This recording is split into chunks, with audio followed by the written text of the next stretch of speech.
Ada macis, tak ada ruku. Jalan jauh, tersengguk-sengguk. Tumit melecet, air lutut terbengkok.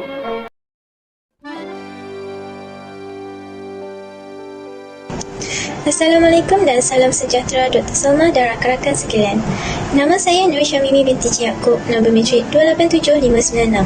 Untuk pengetahuan semua, masyarakat Melayu tradisional adalah orang Melayu iaitu kaum asal tanah Melayu yang hidup semasa zaman sebelum berlakunya penjajahan. Masyarakat Melayu tradisi adalah manusia pertama yang menetap di tanah Melayu. Mereka juga berasal dari Yunan dan ia tersebar ke seluruh alam Melayu seperti Filipina, Indonesia, Kemboja dan Siam di Asia Tenggara. Sesetengah sistem serta struktur yang digunapakai pada zaman ini masih lagi digunakan sehingga sekarang. Adat Temenggung dan Pepatih. Hukum adat merupakan satu bentuk peraturan dan amalan yang diwarisi sejak turun-temurun. Masyarakat Melayu tradisional berpegang teguh dengan hukum adat sehingga adanya pepatah, biar mati anak, jangan mati adat. Seperti yang kita sedia maklum, adat Temenggung diamalkan di semua negeri-negeri Melayu kecuali Negeri Sembilan yang mengamalkan adat Pepatih. Sudah tentu kedua-dua adat ini mempunyai perbezaan yang ketara. Perbezaan adat Temenggung dan Pepatih yang pertama adalah dari segi sistem pemerintahan. Pemerintahan yang diamalkan oleh adat Pepatih berdasarkan prinsip demokrasi iaitu pemerintahan sesebuah negeri atau kerajaan yang melibatkan masyarakat. Raja tidak memiliki kuasa mutlak. Pelantikan pemerintahan bagi adat ini dilakukan dari bawah ke atas iaitu seperti gambar raja yang dipaparkan di slide. Adat Temenggung pula menekankan sistem pemerintahan autokrasi iaitu raja mempunyai kuasa mutlak dan berkedudukan tinggi. Pelantikan raja adalah secara warisan iaitu dengan menggantikan putera sulung baginda daripada permaisuri yang sah apabila raja tersebut mangkat. Jika waris lelaki tiada, adik lelaki baginda akan memegang takhta. Gelaran bagi bakal pengganti raja adalah Raja Muda. Perbezaan kedua adalah dari segi sistem keluarga atau jurang keturunan. Adat Temenggung lebih mementingkan pihak lelaki dalam urusan tersebut. Adat Temenggung juga membenarkan perkahwinan selagi tidak melanggar hukum syarak. Adat Pepatih pula mementingkan pihak perempuan dalam kekeluargaan. Adat ini tidak membenarkan perkahwinan dari suku yang sama. Hal ini kerana masyarakat yang mengamalkan adat ini mementingkan hubungan kekeluargaan. Seterusnya adalah perbezaan dari segi pembahagian harta pusaka. Adat Temenggung mementingkan pihak lelaki kerana adat ini mengikut syarak. Harta pusaka yang dimiliki oleh lelaki melebihi anak perempuan. Bagi pasangan yang bercerai, mereka mesti menyerahkan sebahagian harta kepada isteri. Adat Pepatih pula mementingkan pihak perempuan dalam pembahagian harta pusaka. Harta tersebut diperturunkan daripada ibu kepada anak perempuan. Jika tiada, anak perempuan atau anak adik-adiknya akan mewarisinya. Lelaki tidak berhak memiliki harta tersebut dan ia akan menjadi milik isteri apabila bercerai. Perbezaan yang terakhir adalah dari segi undang-undang jenayah. Adat Temenggung mengamalkan prinsip pembalasan yang sangat keras dan ketat. Undang-undang bagi adat ini bertujuan untuk menghukum. Contoh hukuman ialah pembunuh akan dijatuhkan hukuman bunuh, manakala pencuri dikenakan hukuman potong tangan. Adat Pepatih pula bersifat lebih bertimbang rasa dan berperi kemanusiaan. Tujuan adalah untuk pemulihan atau membaiki keadaan. Orang yang melakukan jenayah masih berpeluang untuk berubah perangai dan menjadi orang yang lebih baik. Assalamualaikum dan selamat sejahtera. Nama saya Nur Arisadah binti Muhammad Zulkifli, nombor menteri saya 287922. Saya akan terangkan tentang Hukum Kandung Melaka. Hukum Kandung Melaka merupakan rangka dasar yang sangat penting bagi kerajaan dan kebanyakan undang-undang di negeri Melayu Melaka.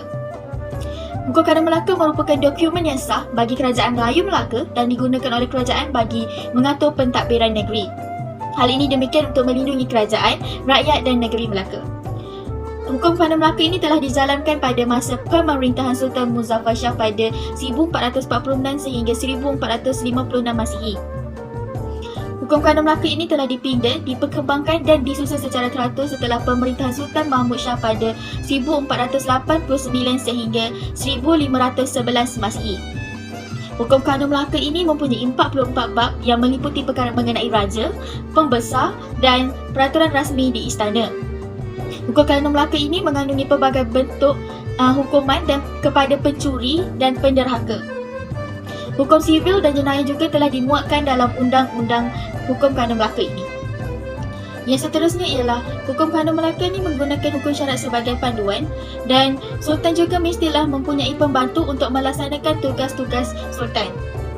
Hukum Kanun Melaka ini telah berkuat kuasa di Kota Melaka, malah di semua jajahan takluk dan negeri-negeri di bawah lindungan kerajaan Empayar Melayu Melaka pada ketika itu. Namun selepas kemangkatan Sultan Mahmud II pada 1699, kerajaan Empayar Melayu Melaka bubar namun kedaulatannya terus diwarisi oleh pemerintahan tempatan. Akan tetapi, kelangsungan hukum kanun Melaka ini dapat dilihat pada Undang-Undang Sungai Ujong, Hukum Kanun Pahang dan Undang-Undang 99 Perak, Undang-Undang Johor dan Undang-Undang Kedah. Kesimpulan yang dapat kita buat ialah ini membuktikan bahawa kerajaan Melayu meneruskan pelaksanaan hukum kanun Melaka ini. Undang-Undang Laut Melaka. Undang-Undang Laut Melaka merupakan undang-undang laut yang pertama telah dikanunkan. Undang-Undang Laut Melaka ini telah dikanunkan pada zaman Sultan Mahmud Shah pada 1488 sehingga 1510 Masihi dan telah dimasukkan bersama Bendahara Seri Maharaja Tun Muntahir. Hal ini demikian bagi memenuhi permintaan nahkoda kapal yang menginginkan peraturan yang tetap untuk pelayaran. Antara hukum yang terkandung ialah peraturan pelayaran dan perdagangan telah ditetapkan, tugas pegawai kapal, langkah keselamatan dalam kapal, tugas anak kapal, kekuasaan nahkoda dalam menentukan hukuman dan penumpangan dan penyewaan kapal dagang. Ini merupakan manuskrip asal Hukum Kanun Melaka dan petikan Hukum Kanun Melaka dan di bawahnya pula ialah manuskrip Undang-Undang Laut Melaka. Assalamualaikum, nama saya Nazuhairah binti Abdul Manap, nombor metrik 287574. Seterusnya saya akan menerangkan berkaitan dengan sistem pentadbiran. Sistem pentadbiran terbahagi kepada 3 peringkat iaitu peringkat negeri, daerah dan kampung. Peringkat negeri. Negeri merupakan unit pentadbiran yang terbesar serta tertinggi. Negeri merujuk kepada satu kawasan yang merdeka di bawah pemerintahannya sendiri. Secara umumnya, sebuah negeri tertakluk di kawasan muara sungai yang besar. Kedudukan yang strategi ini membolehkan seseorang pemerintah mengawal setiap pergerakan keluar masuk penduduk atau pedagang luar. Negeri dikawal oleh seseorang pemerintah yang digelar sebagai raja atau sultan atau yang di-Pertuan Besar mengikut negeri masing-masing. Peringkat daerah. Daerah merupakan unit pentadbiran yang kedua besar dan ia diletakkan di bawah kawalan pembesar. Daerah merupakan kawasan yang dihadkan penggunaan sungai sebagai alat perhubungan. Sesebuah daerah mungkin meliputi sebelah atau kedua-dua belah tebing sungai. Pembesar daerah berperanan memungut cukai, menjamin keselamatan serta keamanan kawasan daerah yang ditadbir. Peringkat kampung. Kampung merupakan unit pentadbiran politik yang paling kecil. Sesebuah kampung merupakan satu unit politik, tempat tinggal besar atau sebagai satu unit kerjasama ekonomi dan kekeluargaan.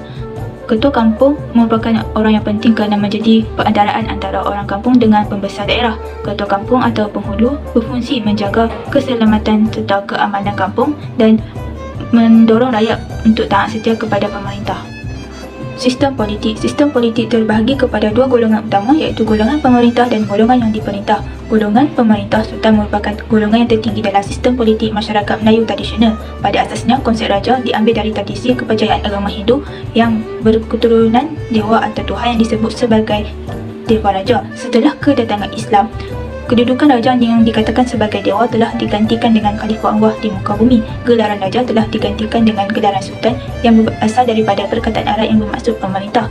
Raja menjadi tonggak kerajaan dan bertanggungjawab menentukan rakyat, menjamin keamanan dan memastikan kerajaannya sentiasa makmur. Pembesar. Pembesar merupakan golongan yang kedua terpenting dalam sistem politik masyarakat Melayu tradisional. Golongan pembesar terbahagi kepada 2 iaitu kerabat diraja dan bukan kerabat diraja. Tugas pembesar adalah memungut hasil cukai dan ufti, menjatuhkan hukuman dan denda dan membekalkan tenaga buruh kepada raja melalui sistem kerah dan serah. Kekuatan pembesar bergantung kepada bilangan pengikutnya. Jika bilangan pengikutnya ramai, maka pembesar itu dianggap lebih berkuasa dan berwibawa. Selamat sejahtera semua, nama saya ialah Sim Minzi dan metrik nombor ialah 286978. Hari ini saya akan meneruskan pembentangan sistem politik golongan diperintah. Golongan diperintah merupakan golongan bawahan iaitu terdiri daripada hamba dan golongan merdeka iaitu rakyat biasa dan asing. Rakyat biasa ialah orang asli yang merupakan penduduk tetap dalam sesebuah negeri. Mereka bebas berdagang, berniaga, berlombong dan kegiatan ekonomi yang lain. Rakyat asing merupakan orang bukan Melayu yang datang ke tanah Melayu. Mereka tinggal sementara sahaja dan akan pulang ke negara yang asal. Seterusnya, golongan hamba merupakan golongan yang terbawah dan dibahagikan kepada hamba raja, hutang dan biasa. Hamba raja terdiri daripada tawanan, perang dan rakyat biasa yang melakukan kesalahan yang berat. Tugasnya ialah melakukan sebarang kerja untuk raja. Hamba hutang adalah orang biasa yang menjadi hamba kepada pemihutang sehingga hutangnya diselesaikan. Mereka melakukan kerja seperti bekerja di lombong, bendang dan sebagainya.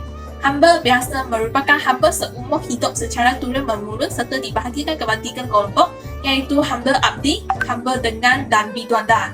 Kesimpulannya, kewujudan hukum dan undang-undang membuktikan bahawa masyarakat Melayu mempunyai satu sistem perundangan yang teratur untuk dijadikan panduan sebelum kedatangan penjajah. Kewujudan sistem politik dalam masyarakat Melayu tradisional adalah untuk membezakan kedudukan golongan pemerintah dan golongan diperintah. Manakala sistem pentadbiran telah dilaksanakan mengikut kepada pemerintahan sultan dan unit politik dibahagikan kepada 3, iaitu peringkat negeri, daerah dan kampung. Akhirnya, masyarakat kini perlu mengetahui sistem masyarakat Melayu tradisional agar kedaulatan dan pentadbiran negara yang telah dilaksanakan berkekalan dan tidak dilupakan kepada generasi yang akan datang. Sekian, terima kasih.